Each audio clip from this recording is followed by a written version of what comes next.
पवित्र परागी जी कह रहे अडानी को जोर का झटका दिया सैटेलाइट इंटरनेट में मस्क की लाइसेंस वाली बात को मानकर, क्योंकि अडानी नीलामी प्रक्रिया से लाइसेंस देने की बात कही थी। समझता अंबानी फंडिंग नहीं कर रहा अब भारतीय जनता पार्टी को। ये तो मैं नहीं कह सकता, क्योंकि आपको बताऊं कि अमेरिका के साथ, अमेरिका, मैं ये बात नहीं बोलना चाहता, लेकिन अमेरिका इनको धमका रहा है और अमेरिका अपनी पॉलिसीज मनवा रहा है।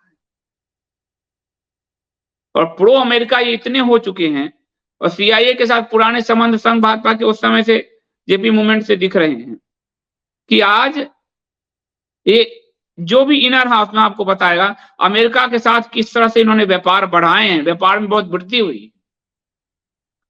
तो प्रो अमेरिकन पॉलिसीज चल रही, इसलिए सिर्फ अडानी की बात नहीं है, जियो का भी उससे लॉस होगा। और जब मेरे को चुनना होगा विदेशी और इंडियन में, तो मैं इंडियन चुनूंगा, चाहे अडानी होगा।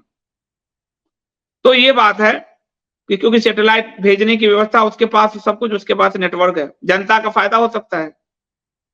लेकिन प्रो अमेरिकन पॉलिसी, भारत का education system, new education system pro American. व्यापार आप देखेंगे, कहा कि ईरान से तेल मत लो, तो नहीं लेंगे। व्यापार अभी बढ़ा खूब अमेरिका के साथ।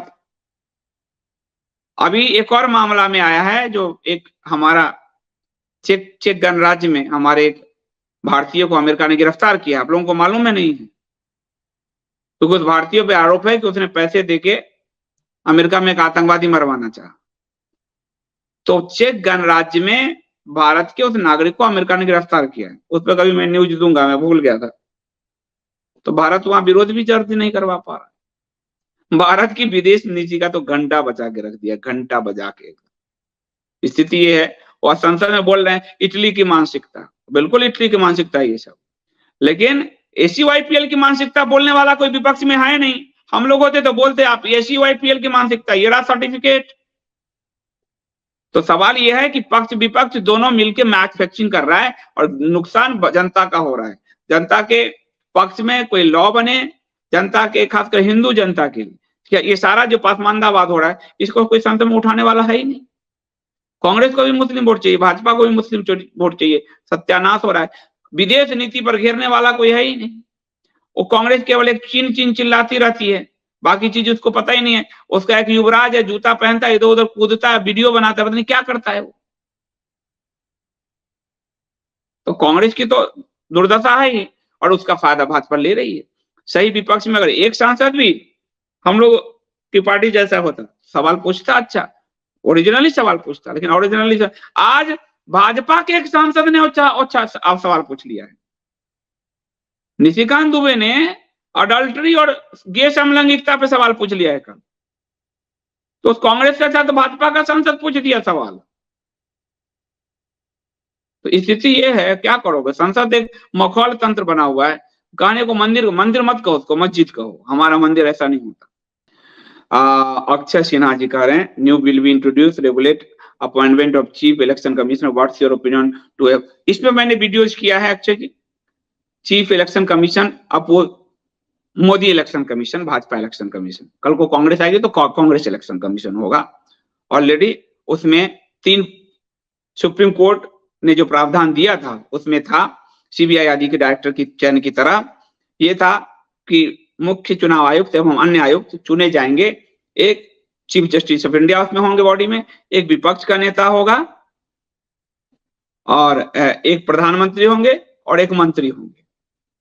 अब सुप्रीम कोर्ट ऑफ इंडिया हट गया, उनको हटा दिया इन्होंने, supreme court chief justice of India को। तो अब प्रधानमंत्री और उनका मंत्री मिलके जो तय करेंगे, बहुमत होगा तो बहुमत में तो मंत्री प्रधानमंत्री के विरुद्ध तो जाएंगे नहीं, और जो विपक्ष के नेता की कोई आवाज नहीं रह जाएगी, वो एक ही वोट रहेगा। तो चीफ इलेक्शन कमीशन या अन्य चुनाव आयुक्त, अब जो भी सरकार होगी उसका झुनझुना झुनझुना झुनझुना। राधे राधे, मतलब पूरी तरह से कंट्रोल करने की फिराक में, ताकि पूर्ण रूप से हिंदू समाज को हाथ बांधा जा सके। कुछ चीजें अच्छी है बिल में, मैंने आपको एज ए जर्नलिस्ट बताया, कुछ चीजें तानाशाहीपूर्ण है, ये तो बात स्पष्ट है। लता जी कह रहे हैं आप तो विरोध का आवाज उठाने वाले नहीं, विपक्ष निष्क्रिय भी है और लोकसभा से बाहर फेंक भी दिया गया है। और ऐसा नहीं है कि मिमिक्री जो है, उपराष्ट्रपति का मिमिक्री गलत है, पर ऐसे बयान संसद के अंदर खुद प्रधानमंत्री दे चुके हैं। प्रधानमंत्री भारत के वर्तमान ऐसी मिमिक्री खुद कर चुके हैं। ऐसे ऐसे संसद में देखिएगा आप, सूर्पनखा, रेनकोट, ये सब बयान खुद प्रधानमंत्री के हैं। इसलिए पक्ष विपक्ष एक ही है, बस हम हमारा देखने का नजरिया, हम भाजपाई होते हैं तो दाएं आंख से देखते हैं, और जब हम कांग्रेसी होते हैं तो बाएं आंख से देखते हैं।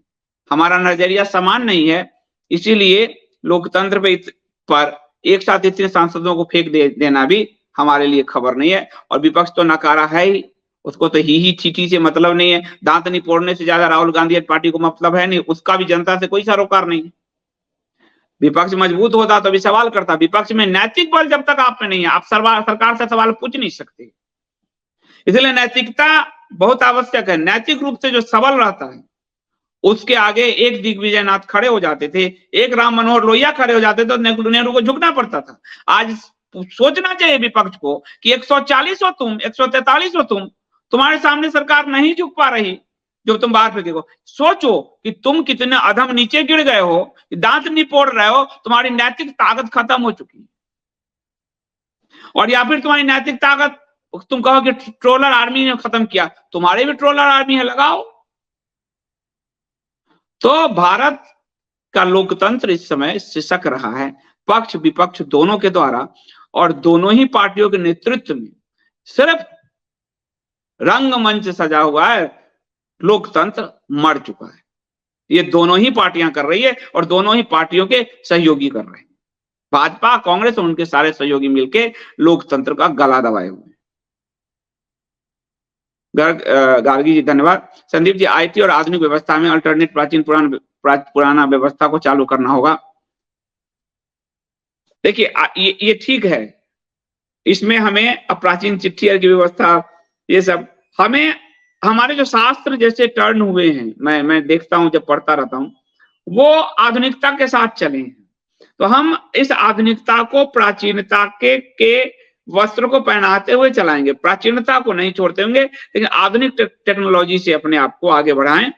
और आप इसलिए देखेंगे कि हम वेद काल से, हमने संस्कृत भी नए अडॉप्ट किए, वाल्मीकि जी ने, ऐसा हुआ। तो हमको, और ये वही कर सकता है जिसको दोनों ही परंपरा की समझ हो, प्राचीनता भी समझ हो और आधुनिकता भी। लेकिन अभी जो सरकार है उसे पासमानदावाद समझ में है, और पिछली जो सरकार थी उसे भी पासमानदावाद समझ में था। वो उनका अल्पसंख्यक बात था, ये इनका पासमानदावाद है, जिसके कारण भारत की प्राचीन व्यवस्था की तरफ झांकने का इन लोगों की इच्छा ही नहीं है, देखना भी नहीं चाहते। इसलिए ये लोग पश्चिम के पिछलग्गू बने हुए घूम रहे हैं। सचिन जी कह रहे हैं देशद्रोह पे जो बदलाव हुआ है, अब उसका सजा कम की गई है, कई चीजें हटाई गई है, और यूएपीए कानून तो रहेगा ही, उसमें यूएपीए कानून की व्यवस्था जो है उसमें रखा ही गया है, लेकिन सजा के प्रावधान आदि कम किए गए हैं इस पूरे मामले को लेकर। देशद्रोह पे मैं एक बार आपको पूरी तरह से एक और, क्योंकि इसमें बहुत सारा विवाद हुआ था, तो देशद्रोह पर मैं आपको एक बार और भी बता दूंगा। और इसमें सजा जो है अब आजीवन कारावास या मृत्युदंड, ये सब चीजें हटाई गई है, कई प्रावधान। तो एक लंबा डिस्कशन, तो वो लंबा चैप्टर है, तो उस पर फिर मैं आपके साथ एक बार देशद्रोह पर डिटेल से कर दूंगा। गौरांग जी नमस्ते। संदीप जी, अच्छी तरह समझा, सरकार जो भी नियम ला रहा है कोई उसके विरुद्ध कुछ नहीं बोलेगा, तो समझ रहा है वो आजीवन सरकार में रहेगा, लेकिन तख्ता तो पलट जाता है, तो फिर उस समय भाजपा का क्या हाल होगा? जो कांग्रेस का था, कांग्रेस को भी यही अहंकार तो दिमाग पे चढ़ी हुई थी। कांग्रेस का अहंकार आपने देखा नहीं था, यही अहंकार था ना। अहंकार दूर हो गया, आज वो कैसे रूरू गिदरों की तरह दौड़ रहे हैं, यही भाजपा का होगा। भाजपा भी उस पिछले 10 साल में यही रूरू करते घूमती थी जो कांग्रेस सत्ता में थी, यही हालत था ना उस समय। तो ये दोनों ही पार्टियां जो है उसका यही रवैया है, और ये बात भूल रही है कि इंदिरा गांधी भूल गई कि कोई और सरकार आएगी, और मोदी भूल रहे हैं कि कोई और सरकार आएगी। तो ये तो अपने चले जाएंगे। भारतीय जनता पार्टी के लिए आगे जितने दिन सत्ता तो औरंगजेब से ज्यादा तो नहीं भोग पाओगे ना, अकबर जितना भी नहीं भोग पाओगे, लेकिन उनकी जो दुर्गति हुई इतिहास में, गांधी नेहरू से बड़ा नाम तो नहीं कर पाओगे, उनकी जो दुर्गति हुई इतिहास में वो दुर्गति भी होगी, ये बात स्पष्ट है, क्योंकि समय सबका न्याय करता है। संजय शर्मा जी धन्यवाद, आपने जो समझा वो सब कुछ अच्छी तरह समझ में आ गया। जब हमारी सरकार आएगी तो हम पुराने कानून को नए कानून, हमारी सरकार आएगी तो ये निश्चित आप मानिए सनातन धर्म को केंद्र में रख के कानून बनेगा,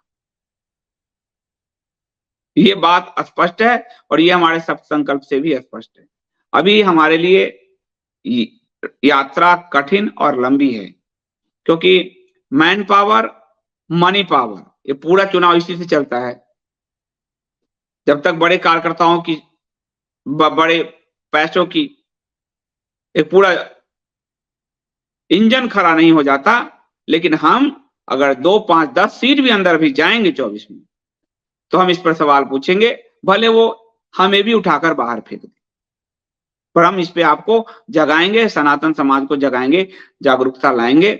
और जब कभी हमारी सरकार बने तो सनातन हित में ही कानून होंगे, ये अंडरलाइन कर लीजिए आप सब।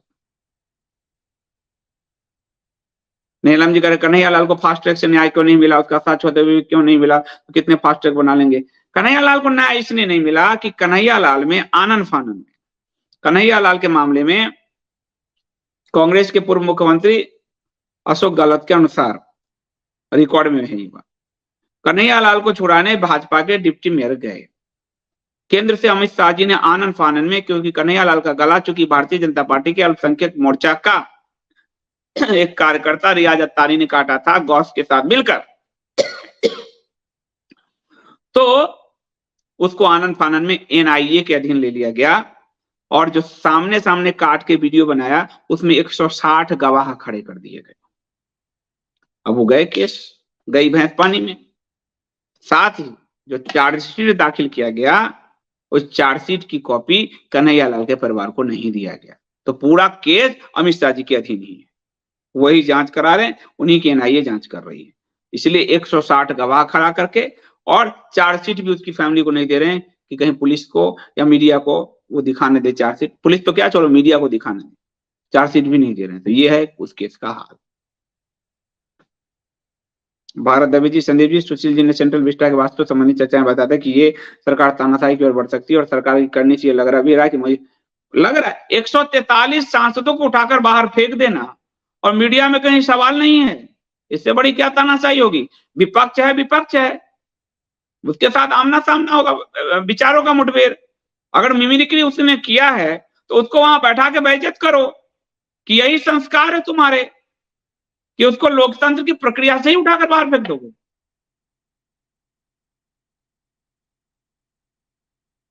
लोकतंत्र की प्रक्रिया से ही उठाकर बाहर फेंक दोगे तो ये तानाशाही होगी। उनको बैठने तो, आपके 303 हैं, साथ में सहयोगी हैं, उसी तरह मिमिक्री करके उनकी फजीयत उड़ाओ, और आपको संसद है, मंदिर है, मिमिक्री कैसे होगा। मोदी जी का संसद में ऐसे ऐसे मिमिक्री, मोदी जी का वो वीडियो बहुत वायरल है, सूर्पनखा संसद के अंदर ही था, रेनकोट संसद के अंदर ही कहा गया था। इसलिए संसद में बैठाकर उनको बेइज्जत करो, आगे वो बाहर जाके जो उनको फेंक दिया, उससे क्या है, इस सब बिल की विश्वसनीयता जो है भी अच्छी कुछ, वो भी खराब होगी कि बिना विपक्ष के पास कराए अपने ताकत के बल पर।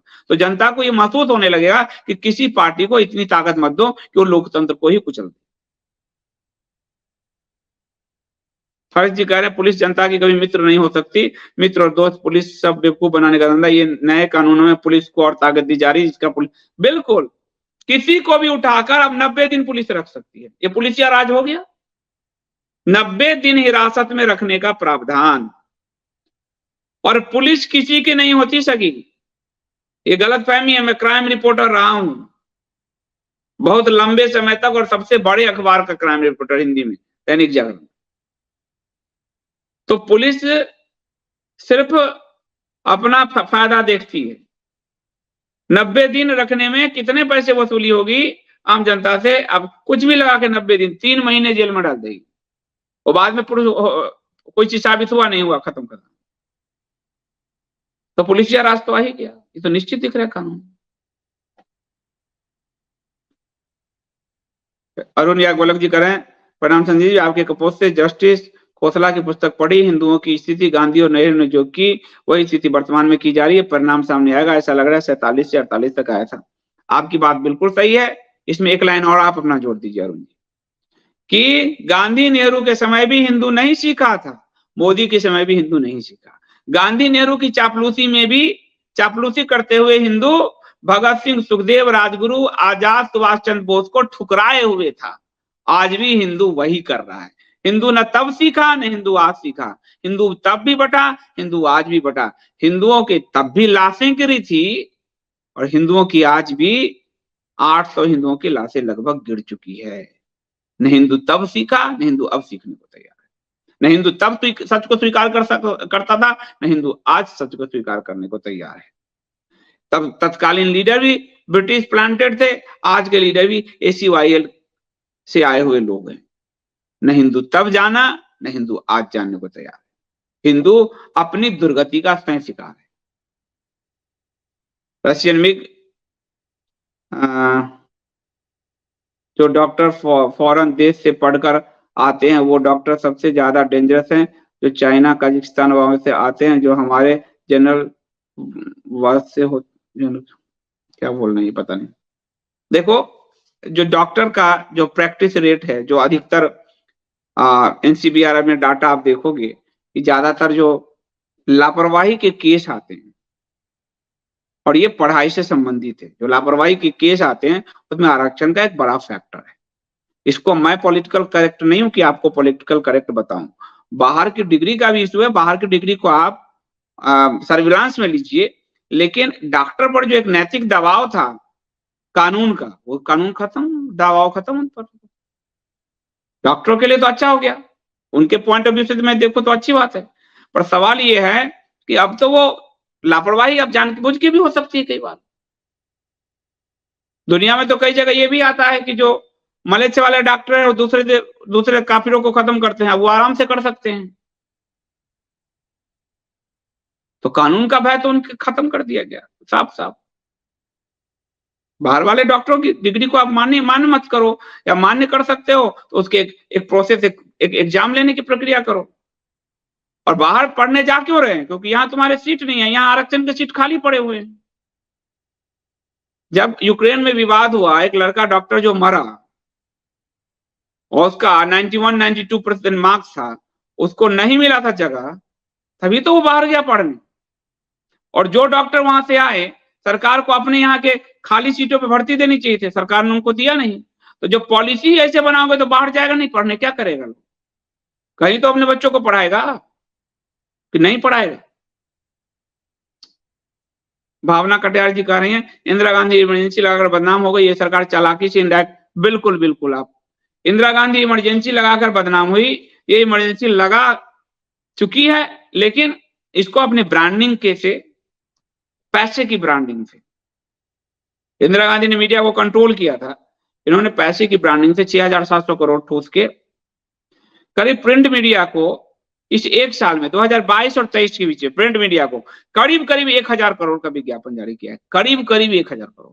तो प्रिंट मीडिया को तो क्या लिखेगा अखबारों को, क्या लिखेगा टेलीविजन चैनल, क्या दिखाएगा?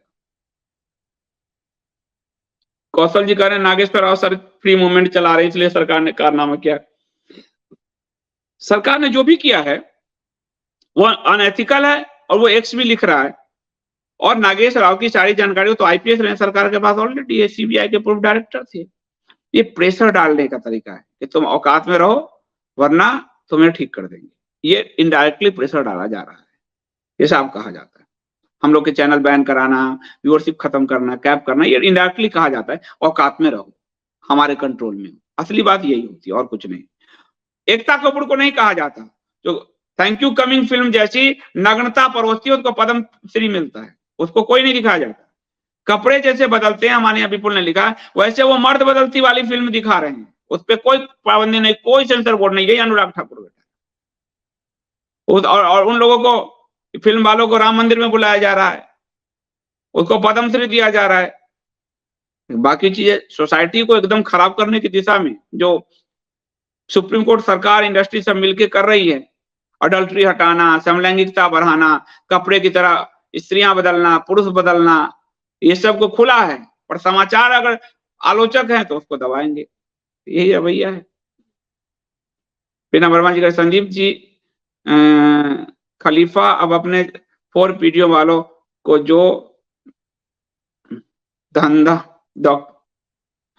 हाँ, आप देखिए सही आपने कहा, 1200 लड़के निफ्ट में चुने गए एक ही बार में, 1200 निफ्ट के उसमें चुने गए डॉक्टरी के लिए, सरकारी फंड से चुने गए 1200 सब नॉलेज। और उसमें बदरुद्दीन अजमल जो असम का अलगाववादी जैसा भाषण देता सांसद, कट्टरपंथी जिहादी, उसके संस्था से 250 चुने गए। उसके एनजीओ को सरकार फंड करती है, वो आपके कंटेंट फॉर चेंज में मैंने दस्तावेज डाल रखे हैं।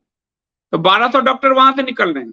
तो ये जो पासमांडावाद की व्यवस्था इन्होंने लागू की है स्कॉलरशिप आदि के जरिए, और भविष्य में वो हिंदुओं को मारेंगे, हिंदू करेगा क्या? कुछ नहीं।